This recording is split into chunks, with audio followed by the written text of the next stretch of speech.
नमस्कार साथियों, कैसे हैं आप जहां कहीं भी रहे, स्वस्थ रहे, सुखी रहे और समृद्ध रहे, इसी कामना के साथ मैं चंदन महापात्रा आपको इस चैनल पर स्वागत करता हूं।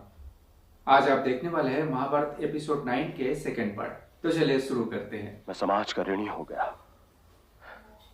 ये ऋण मुझे ही उतारना है। यदि ये ऋण है तो ऋणी मैं भी हूँ। हम दोनों ही मिलकर ये ऋण उतारेंगे। महाराज पांडु से ऋषि किंदम का हत्या हो गया अर्थात और ये दुर्घटना थी। मैं अकेली पड़ गई। मुझे तुमसे ये आशा न थी माद्री। मैंने तो तुम्हें अपने जीवन में बराबर का भागीदार बनाया था, और जब इस दुर्भाग्य में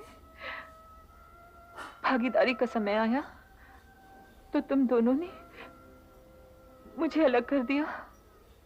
ये बात नहीं दीदी। तुम तो हमारी शक्ति हो, हमारा साहस, हमारा गौरव, हमारी पहचान हो। फिर तुम ऐसा क्यों कह रही हो? ऋषि हत्या यानी कि ब्रह्म हत्या एक महाराज महापाप की है। जय हो।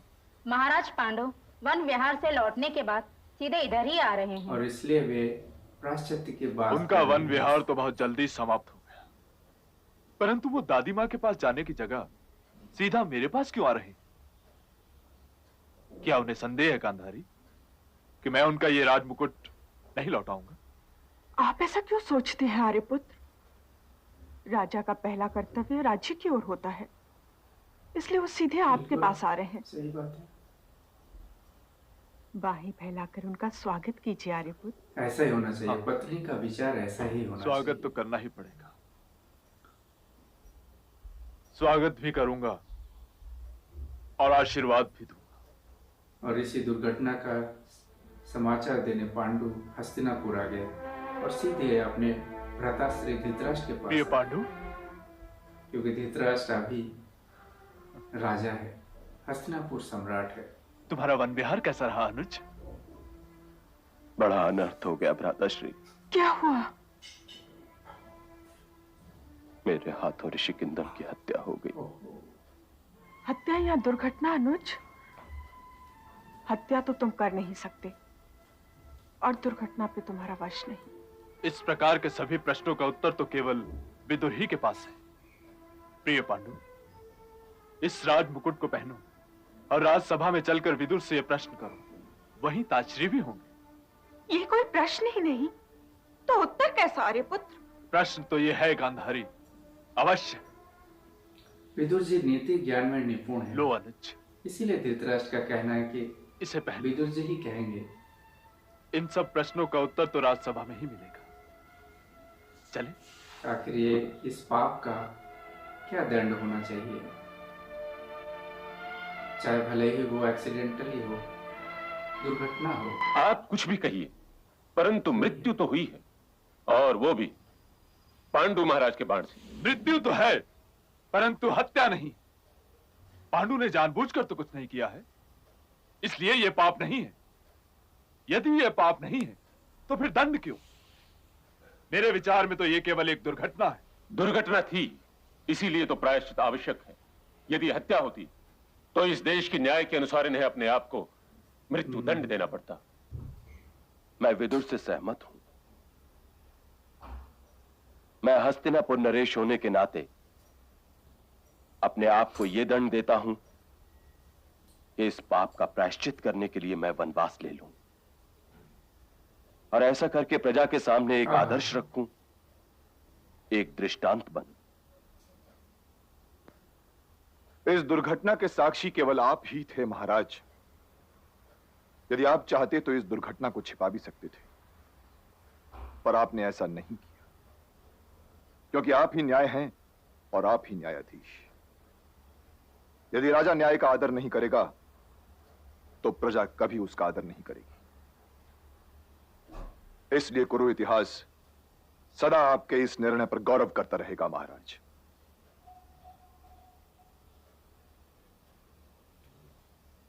अब मेरे स्थान पर मेरे बड़े भ्राता धृतराष्ट्र राज्य का कार्य संभाल। महाराज पांडु का विशाल हृदय देखिए। एक तो अपने आप को ठीक है दंड दिए, प्रियानुज, प्रायश्चित करने यदि के लिए, भगवान की यही इच्छा है तो यही सही। और अपना राज मुकुट भ्राताश्री धृतराष्ट्र को दे दिए। आइए भ्राताश्री। ये है हमारे महाभारत से सीख है। हम महाभारत से बहुत कुछ सीख सकते हैं।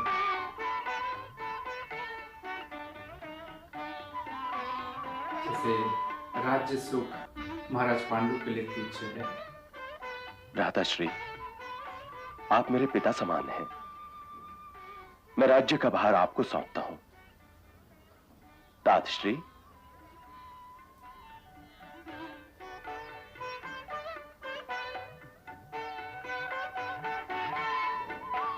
विदुर, क्योंकि जीवन में वही सुखी हो सकते हैं जो इस आडंबर को आसानी से त्याग सके और जिसके साथ में मोह जुड़ा होता मैं है, हस्तिनापुर नरेश को प्रणाम करता हूं। दुख भी उनके साथ जुड़े हो जाते हैं। ये मैं क्या सुन रही हूँ गंगा पुत्र कि पांडु तपोवन जा रहा है? ये सत्य है माते। और तुमने कुछ कहा नहीं पुत्र? कहना मेरा कर्म नहीं माते। परंतु इस दुर्घटना के लिए जिसमें पांडु का कोई दोष ही नहीं, इतनी बड़ी तपस्या का दंड? यह हस्तिनापुर नरेश महाराज पांडु का ही निर्णय है माते। मैं तुमसे तुम्हारा निर्णय पूछ रही हूँ। मैं नरेश के निर्णय से बंधा हुआ हूँ माते। जो बंधे हुए ना होते तो? ममता को इतना निर्बल तो नहीं होना चाहिए माते। आपको तो ये निर्णय लेने पर प्रसन्न होना चाहिए, गर्व करना चाहिए कि पांडु ने न्याय को अपने से बड़ा माना। पांडु ने वही किया जो उसे करना चाहिए था। उसे आशीर्वाद दीजिए माते। मैं तो बहुत दिन पहले अपने सारे आशीर्वाद तुम्हें दे चुका हूँ गंगा पुत्र। पता नहीं मैं हस्तिनापुर के ऋण से कब मुक्त होंगी। देखिए यहाँ पर एक चीज है, आओ न्याय माधवी। राजा से बढ़कर होता है। इसलिए महाराज ने खुद अपने आप को न्याय से नीचे रखा यह आश्चर्य क्यों आर्यपुत्र? और प्रायश्चित के लिए जा रहे हैं। परंतु ये वस्त्र? क्यों? इन वस्त्रों में कोई क्षति है माधुरी? नहीं तो रानी दीदी, आर्यपुत्र के वस्त्रों से मिल खा रहे हैं। आज आप महाभारत में एक और चीज देखेंगे जो हमारे रामायण से जुड़े हुए होते हैं। वनवास में हास्य रस मत ढूंढो पिता। वनवास की तुम बड़ी हो, माद्री को भी समझाओ। अब इसमें समझना क्या और समझाना क्या आर्यपुत्र? समझना यह है कुंती कि ऋषि की हत्या मेरे हाथों हुई है, तो प्रायश्चित भी मुझे ही करना होगा। तुम राजमहल के सारे सुख साधन छोड़कर वन में मेरे साथ क्यों जाओ? जनक पुत्री सीता ने श्री राम से क्या कहा था? वही जो रामायण में हुआ था। हम आपकी अर्धांगिनियां हैं आर्यपुत्र। हमारे बिना ना तो आप कोई यज्ञ ही कर सकते हैं, ना ही कोई प्रायश्चित। बात सही है। क्या इस यथार्थ को आप नकार सकते हैं आर्यपुत्र? आर्यपुत्र, क्या हमने अग्नि देवता को साक्षी मानकर मंत्रों की छाया में ये प्रतिज्ञा नहीं की थी कि दुखों की साझीदार और सुखों में सहयोगी होंगे आर्यपुत्र? आर्यपुत्र, ये तो न ठहरी थी कि हमारा साथ केवल इस राजभवन की सीमाओं तक ही है।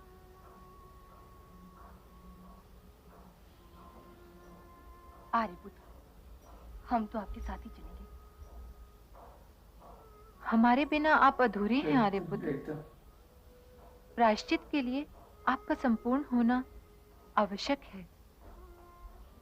ना तो श्री राम का वनवास सीता के बिना पूरा हो सकता था और ना ही आपका वनवास मेरे और माद्री के बिना।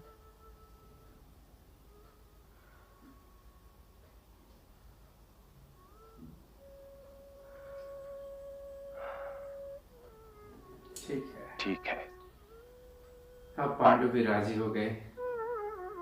जिस तरह भगवान राम ने राजी हो गए थे माता सीता को वनवास में ले जाने के लिए, और उसी तरह महाराज पांडु भी अपनी पत्नी महारानी कुंती और माद्री को भी ले जाने के लिए तैयार हो गए, क्योंकि वे दोनों स्वयं महाराज के साथ जाने के लिए तैयार हो गए थे। मुझे आशीर्वाद दीजिए कि मेरी तपस्या सफल हो। माता तो होती ही है आशीर्वाद देने के लिए, परंतु पुत्र, उसकी ममता का क्या होगा? ये तो उसकी ममता का ही वरदान है, जिसने मुझे न्याय करने के लिए प्रेरित किया। स्वयं तुम तो जा ही रहे हो,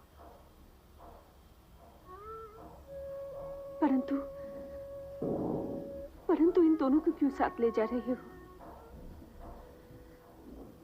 मैं महाराज, कुंती भोज और मद्र नरेश से क्या कहूंगी? क्या यही कि जिन्हें इतने चाव से ब्याह कर लाई थी, उन्हें वन में भेज दिया? अंबालिका की ओर देखो पुत्र,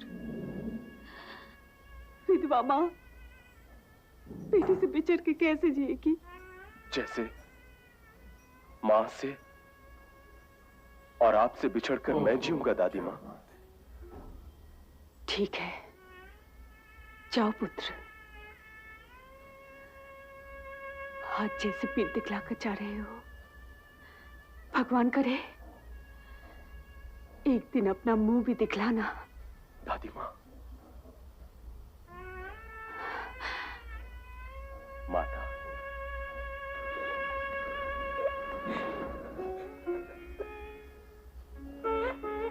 माते, माते, माते।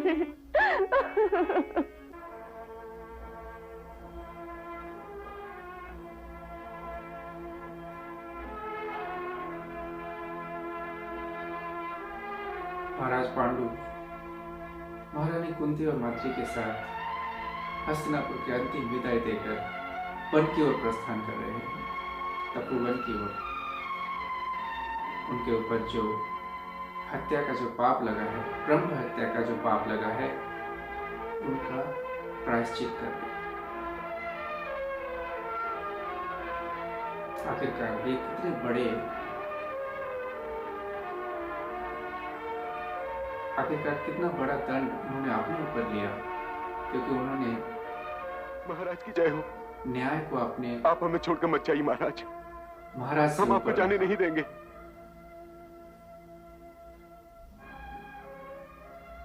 हम आपके स्नेह से बहुत प्रभावित हुए, परंतु हमें जाना होगा। अपने पाप का प्रायश्चित करने के लिए हमें अवश्य जाना होगा। इस जगह पर आपको आप सब लोग हमें आज्ञा दीजिए। रामायण का संदर्भ जो है एक जैसा मेल खाते दिखाई दे रहे हैं। जिस तरह भगवान राम के वनवास के दिन उनके राज्यवासी भी ऐसे उन्हें घेरे खड़े हुए थे। खैर, मैं कोई तुलना नहीं कर रहा हूँ। भगवान राम तो भगवान राम है, उनका कोई मेल ही नहीं है। और यहाँ बस उनका सादृश्य दिखाने के लिए आपको मैं ये कह रहा था। प्रणाम पितामह। आओ पांडु।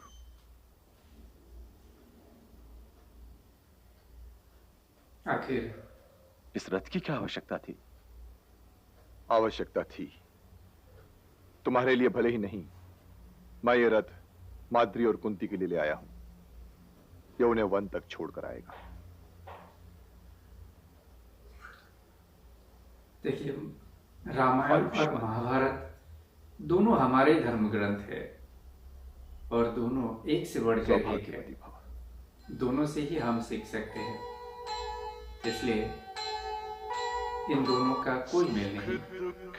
जो रामायण पसंद करते हैं वो एक बार महाभारत को भी देखें, और जो महाभारत पसंद करते हैं वो रामायण को भी देखें।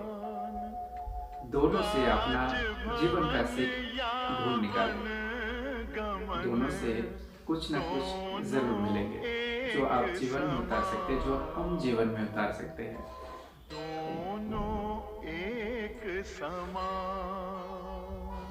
तो साथियों, आज आपने देखा हस्तिनापुर सम्राट महाराज पांडु अपनी दो पत्नियां महारानी कुंती और माद्री के साथ में लेकर तपोवन गए थे विश्राम के खातिर, परंतु वहां जाकर पांडु के हाथों ऋषिकिंदम का हत्या हो जाते हैं, पर इसे हत्या नहीं कहा जा सकता, ये दुर्घटना है। पांडु एक शब्द विधि बाण चलाए थे, ये जानकर वो एक बाघ है, परंतु वहां बाघ के स्थान पर उन्होंने ऋषिकिंदम और उनकी पत्नी को पाया, जो कि उस शब्द विधि बाण ने ऋषिकिंदम और उनकी पत्नी का छाती चिर गया था।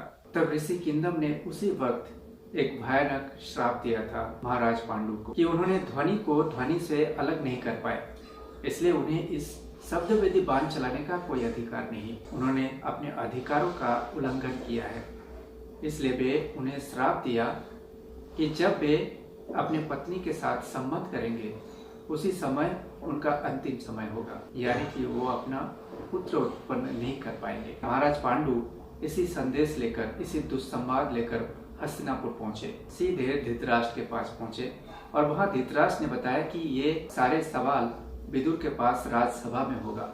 और महात्मा विदुर ने भी कह दिया कि भले ही ये दुर्घटना हो, परंतु हत्या तो हुई है, ब्रह्म हत्या हुई है, इसलिए उन्हें प्रायश्चित तो करना ही होगा। तब पांडु ने अपने आप को महाराज से ऊपर न्याय को रखा और एक दृष्टांत हम सबके सामने रखा। महाराज पांडु ने अपने आप को दंड दिया।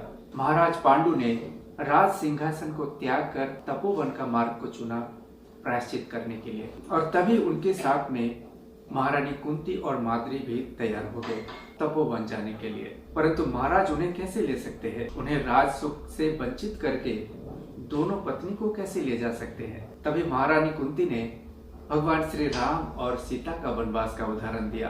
तो आज आपने देखा कि रामायण और महाभारत किस तरह मेल खाते हैं और उनका सीख हमें कैसे लेनी चाहिए कि पत्नी के दायित्व होते हैं वो अपने सुख और दुख अपने पति के साथ बांट ले। इसलिए वे दोनों तपोवन जाने के लिए तैयार हो गए। आखिरकार पांडु को महारानी कुंती और माद्री का ये निर्णय मानना पड़ा और वे तीनों साथ मिलकर तपोवन की ओर प्रस्थान करने के लिए तैयार हो गए। पांडु को श्राप मिला है, लेकिन वो वंश को आगे बढ़ाएंगे कैसे, ये आप आगे भाग में देख पाएंगे। किंतु कुंती के पास एक ऐसा अस्त्र है, ऐसा वरदान का अस्त्र है जो उन्हें पुत्र की प्राप्ति कराएंगे, जो कि आप इस भाग के आगे में देखने वाले हैं। अगर आपको ऐसे ही कहानियों के साथ में महाभारत देखना अच्छा लगता है तो इस चैनल को सब्सक्राइब जरूर करें और इस वीडियो को एक लाइक दें, ताकि मुझे मोटिवेशन मिलते रहे और आपको मैं महाभारत की कहानी सुनाता रहूं, ताकि आप इस कहानी से सुने और अपने बच्चों को भी इस कहानी को सुनाएं, ताकि वे भी हमारे शास्त्र महाभारत और रामायण की कहानी को जान सके और उनका भी धर्म के प्रति आस्था हो। तो फिर आज मुझे दीजिए विदा, मिलते हैं महाभारत एपिसोड 9 के 3rd पार्ट में। तब तक के लिए जय श्री कृष्ण, जय महाभारत। धन्यवाद, आपका दिन शुभ हो।